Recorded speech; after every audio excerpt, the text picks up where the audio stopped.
Good evening, my friends.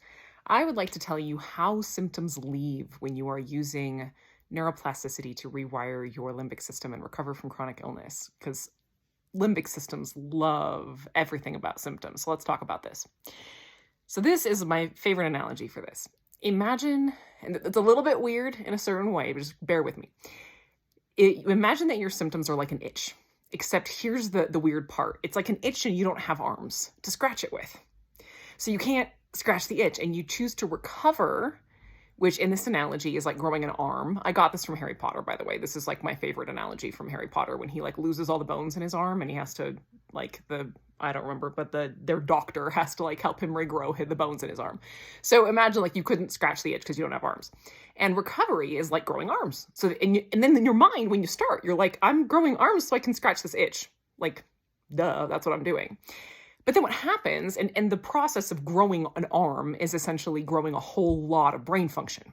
It's, exercising your executive function and learning how to apply emotionally focused attention, learning how to create focus, learning how to create dose, accessing your prefrontal cortex and practicing living from a place of logic and rationality instead of pure limbic emotional survival drive.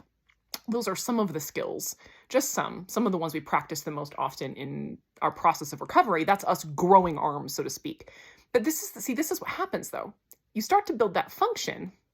You start to get arms. The itch is still there. Anytime you try to go scratch it, if you try to fix your symptom, it just gets worse. That's always what's going to happen. So at some point, eventually you realize, well, arms are good for other things. Like if I have, arms now, maybe it's at first your arms are short, right? Like T-Rex style.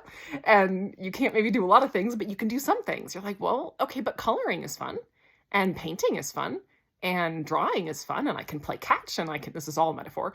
I can play basketball. I can drive. I can play tennis. I can do all these things now that I have arms. I can make muffins and cookies and hug people. And then at some point you're like, wow, these things are amazing. Like, I feel fulfilled and happy more so. The itch is still there, though. The symptoms are still present in the background. And it's like when you're busy doing these things you can do, you're exercising that function, you have this function now, and this is how it goes. You have function first, but the symptoms are still there. But you can do more. That's usually what happens first.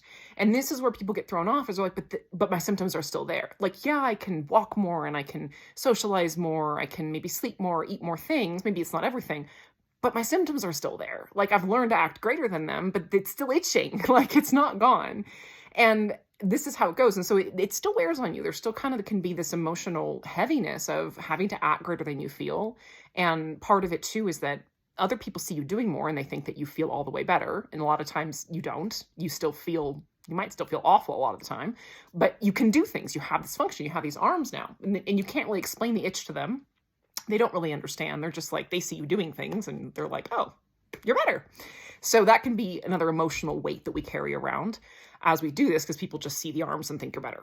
So there's still that emotional weight as you go through recovery of still having symptoms in the background while you're doing all these things and people are misunderstanding you. But then at some point, you learn how to be patient, how to surrender. There can be some ego deaths of, wow, okay, I can't force the itch to go away. Like, I am able to do all these things and I am happier and I am living and I am healthy and I still have these experiences that still don't feel good every day or on a semi-regular basis and some sort of cyclical basis, and it wears on me. And you might have to surrender of like, well, I can't control when the itch goes away and I can't make people understand me, and those are just things I need to accept. So there can be some difficulty there. And as we go through that process of really letting go, it's a process that takes time to let go of the emotional weight or attachment to our symptoms, the weight of them. And at some point, after you've done that enough and you've really let go of it and you've really reached a point where you're like, I've said this before, when you hit the point where you stop emotionally reacting to your symptoms in any way, like getting excited when they're not there or being sad or angry or scared or upset or frustrated when they are there.